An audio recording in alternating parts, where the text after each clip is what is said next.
Miracles Today with David E. Taylor. Inheritance by lineage. Electricity of the Father.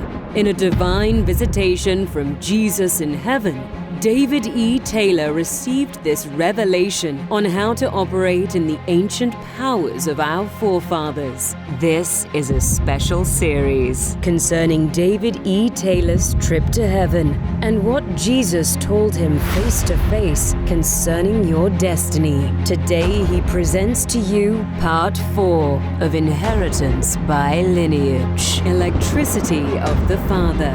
The first time my face began to shine, my whole body began to glow. I was just up preaching, teaching, and my hands began to glow like these lights. I'm not talking about in the spirit, I'm talking about physically. I had never seen anything like that. And I knew it was from that inheritance I asked for. I got up off my knees praying, and I went out for a moment. Then when I came back in the bathroom and I walked past the mirror and I saw my face shining. My skin was physically shining like lights, transfiguring. 3 times it happened to me. How do you get his inheritance? You ask for it. I didn't even do a 3-day fast totally, and I got what Moses had, like Kathryn, my face shining.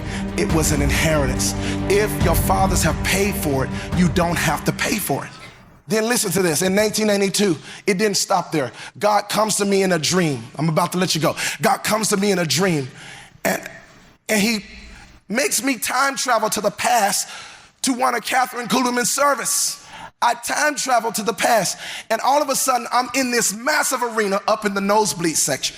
And by this time, this is 1992, I'm staying with that pastor from the Caribbean who went out speaking evil of me, and God made his tongue dumb. That was the same guy who said, "Get out of the mirror." So have y'all read that in my book? So now you understand what placement it is. I'm 19 years old at this time. I'm still following Pastor Benny's ministry, and he talks about Kathryn a lot. So all of a sudden, I have this dream. And let me say this, God will use dreams in your sleep to mentor you. Write that down. He will use dreams in your sleep to mentor you, and also, watch this, give you indications of the spiritual inheritance that you've already received. When you wake up, you should believe you have it. Are you hearing me? Come on, I can't hear you. So I'm in this service, up in the nosebleed section, and Kathryn Kuhlman is on the stage in this white flowing gown. All these people are everywhere. And all of a sudden, guys, I saw blue electricity come from heaven in her service. And like, you ever heard electricity skipping on a wire? That's how it sounds. And it spread throughout the building. In the dream,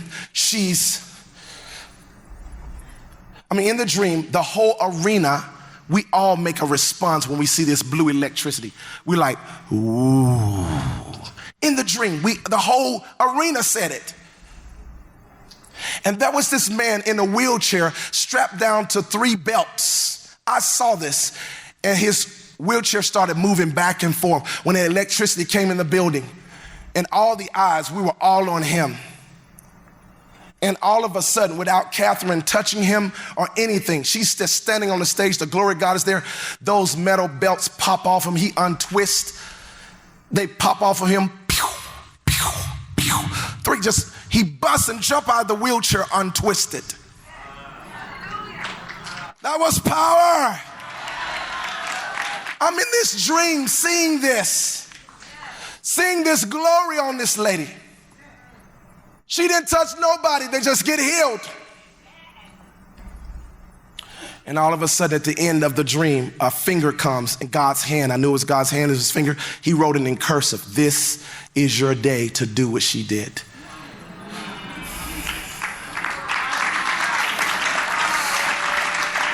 You see, people who are dead and gone on, they had their day. This is your day. You must arise to the challenge now. You must quit wasting time. You've been given the responsibility to do it. They are dead, but their mantles are still on the earth. Pick it up. Do it. He was encouraging me. And right when that finger was writing that at the end, the pastor comes and he's waking me up out of my sleep. Get up, come and watch Benny Hinn. Benny Hinn is on. I was so mad at him. I said, I was just in a crusade with Kathryn Kuhlman.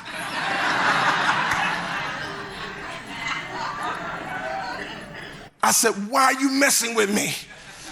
He says, I just feel led to have you come. You need to come and watch Benny Hinn. It's 12:30 at night. That's when Benny would come on at 12:30 a.m. in the morning at night in 1982. I was so mad. I said, okay. I got up and went and sat on the edge of his bed. We started looking at TV, and right when I entered this room and sat on the bed, Joan Geeson, who used to work for Benny Hinn, was asking her, Joan, tell us about that service with the man that was strapped down in the 3 metal belts in Kathryn's service. And the electricity came. I jumped up off the bed. I said, I just saw it. Then he said, sit down, sit down. I was already mad at him. Now he's telling me to sit down. So I sat back down in bed and she told the whole story I had just dreamed. It was a real service. And that's when I said, I'm going to pay the price to be used, and people get healed out of wheelchairs. 2 or 3 years later, it started. People started getting out of wheelchairs, but I never had that blue electricity come in my service. And when I went to heaven, that's when I got a chance to ask Kathryn how, in this book, that's when I met her, and she told me when I saw her in heaven, I wanted to ask her a question. I was with Jesus. Smith Wigglesworth was standing there. He let Smith Wigglesworth talk to me. And then he interjected. And then I saw Kathryn. She was standing on a bridge over the river of life. It was a wooden bridge going over the river of life. And she was standing there, and I saw her, and I looked at Jesus. I said, can I go talk to her? She is still a redhead, you know. You know, Kathryn was a redhead on earth. She's a redhead in heaven. She still has red hair. She's tall. She's taller than me. Tall and slender. And when I saw her over there, I asked Jesus, and Jesus is so humble. I'm like, I could ask him, why am I not thinking of that? He's the Son of God. I should ask him. He just smiled. He says, go over there. You can go and talk to him. I ran from where Jesus was and ran over there to the river of life and went on the bridge with Kathryn. And I looked at her. And right when I come up to her, the first thing she says, she talks to me before I talk to her. She says, hi, David, with joy. And I'm saying, you know me? She says, everybody here in heaven knows you, David. That's what she said. Everybody. I said, everybody. She says, yes. Jesus talks about you to everybody because you talk about him on earth.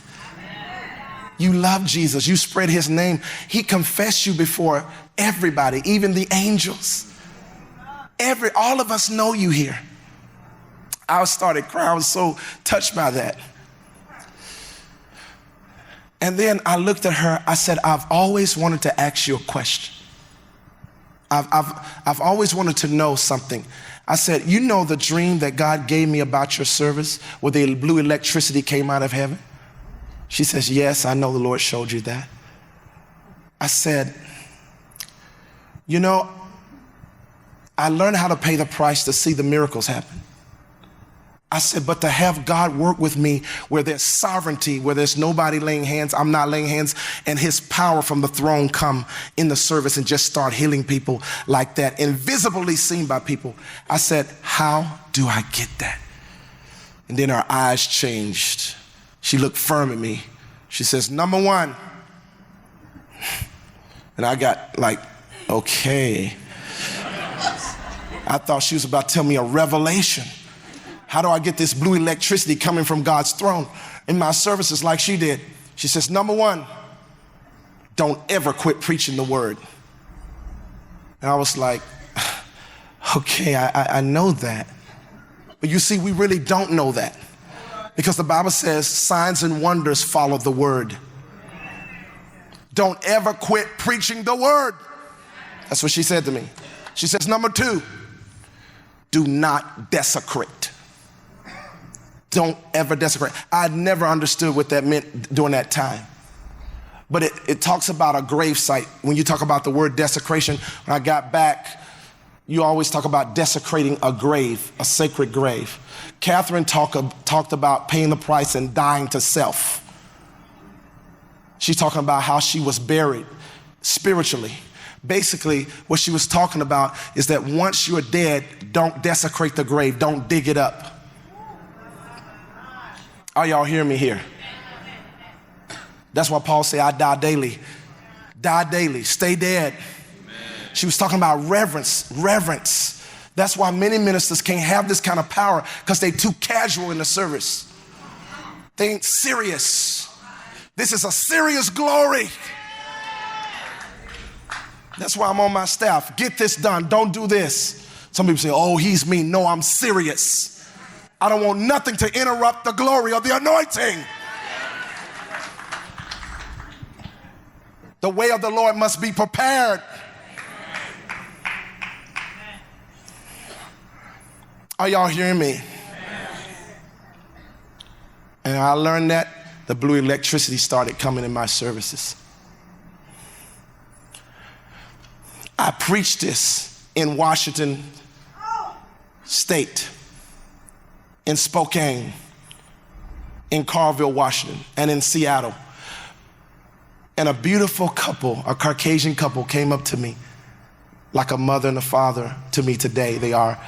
But back then I had just met them. And I told this whole story I'm telling you, and they came up to me and they said, David, we were in Kathryn Kuhlman's service. You know, they were in their 80s. We were in her services. They said in all her services, the blue electricity didn't come, but some of them they did. And we got a picture, we captured it. We're gonna give it to you so you can have it. Look at that.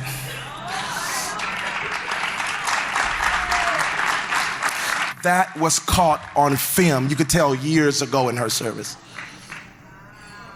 The real power from behind God's throne. It started happening in my service, where all the lights, the TV lights would bust out and everybody saw the blue lightning. Jimmy McDonald, that used to sing with Kathryn Kuhlman, was her favorite best friend. How many of you heard of Jimmy McDonald? Musicians. Someone told him about my service in Cleveland, Ohio. People started getting out of wheelchairs very early in my ministry. I was like 21, 22, 23. It just started happening. And it kept going. But as years went on, I emptied my first hospital. Everybody in wheelchairs were healed.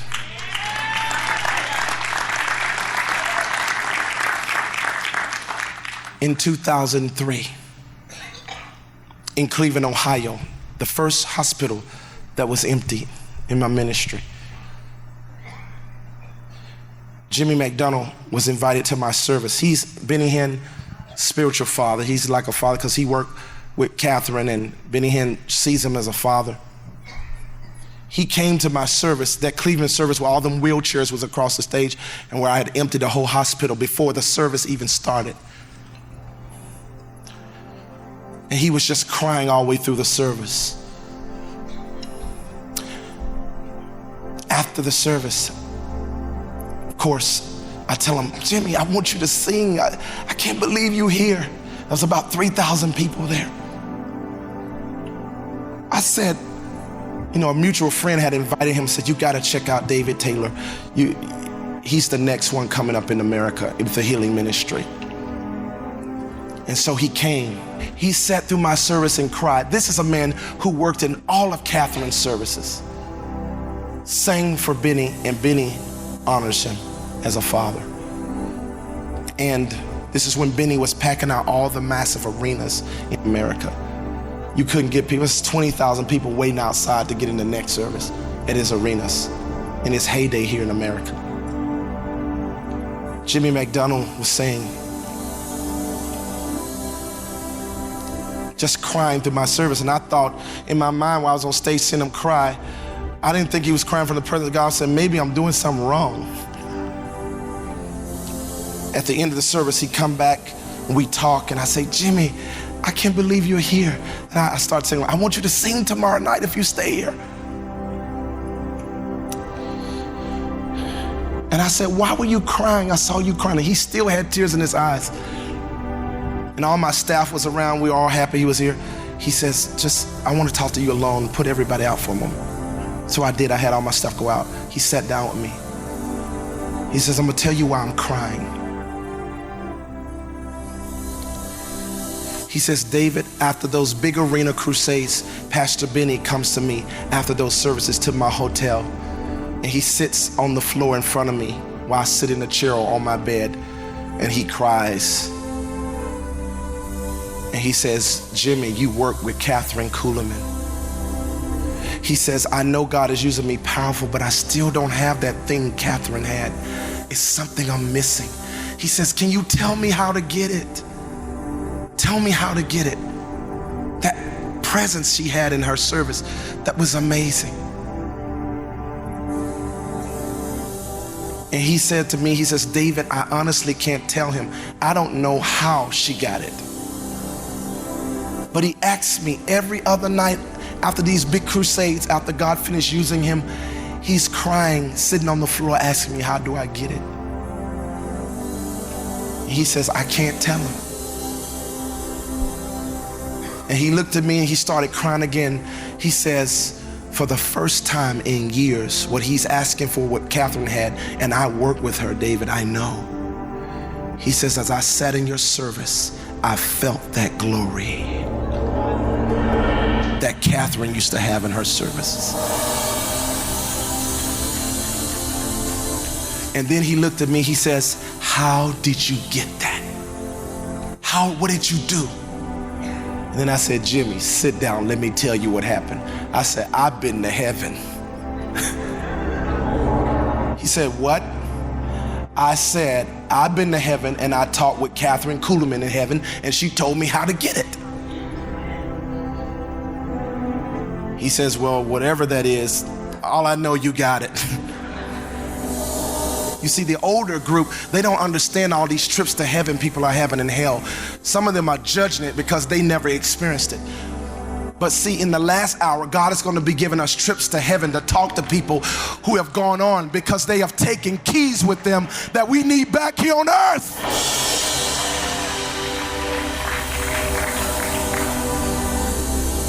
That's how I got it.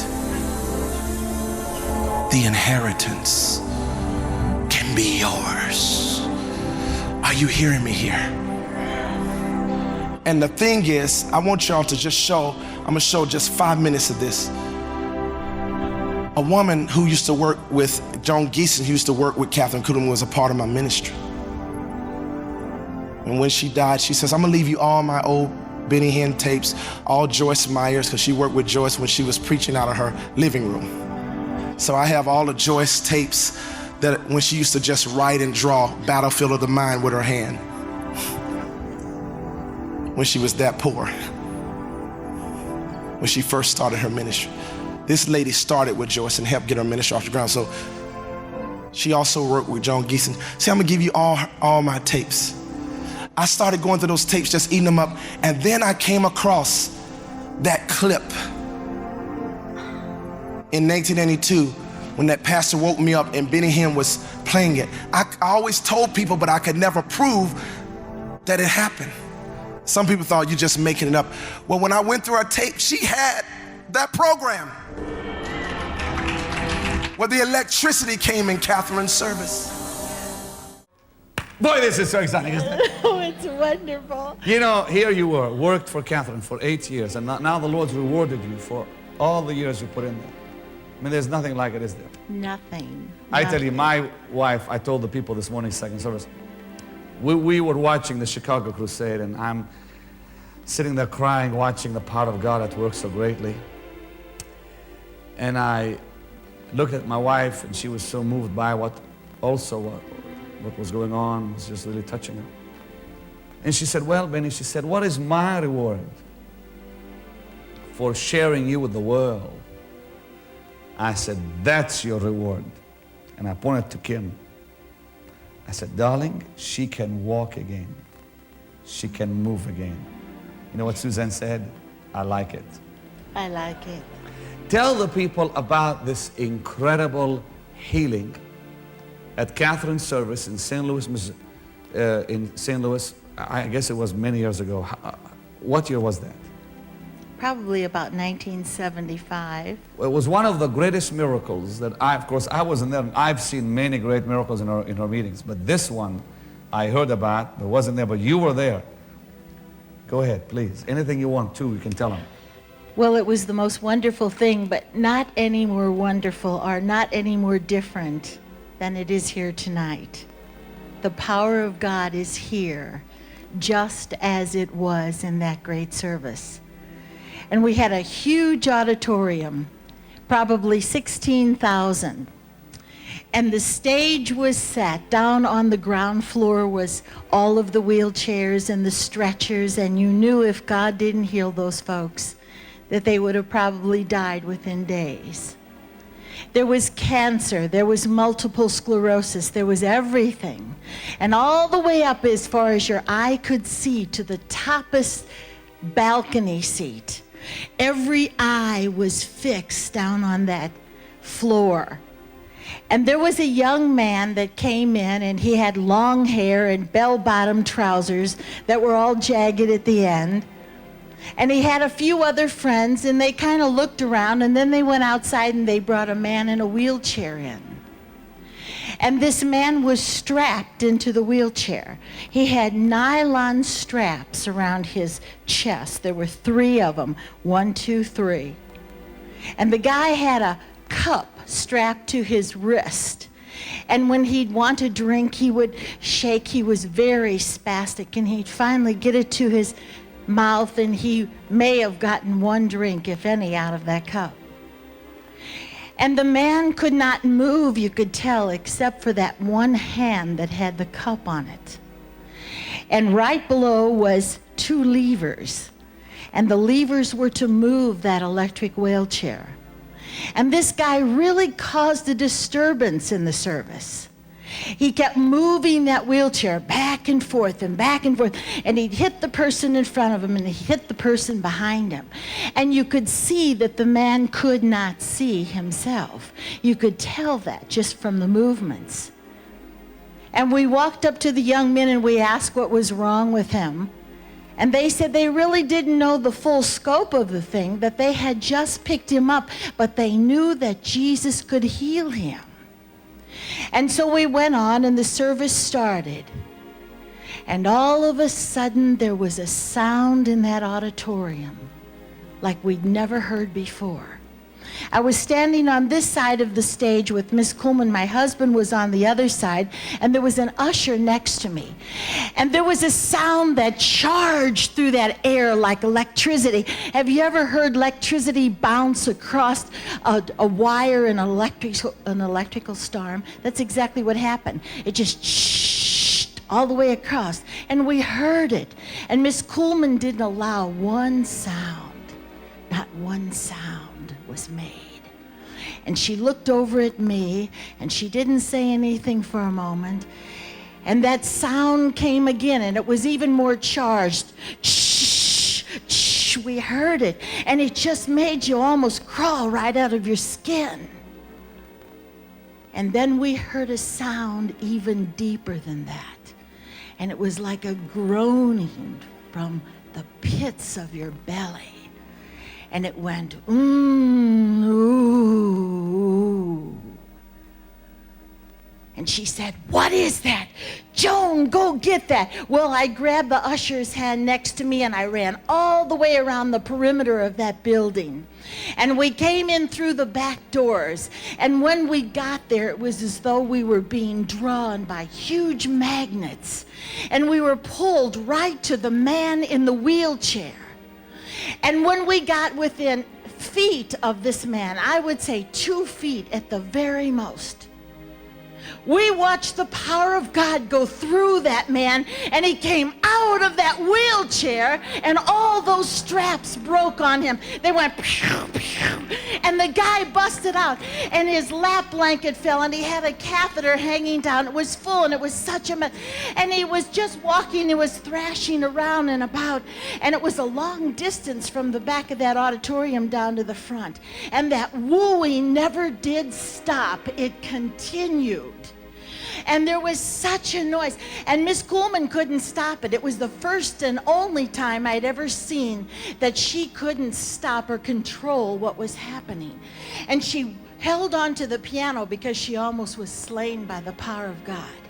And every eye was fixed on that man. Every man and every woman in that place saw the power of God. No man could doubt that. No man could doubt that. And you know that man, they told us when he got up to the stage, he was 300% disabled.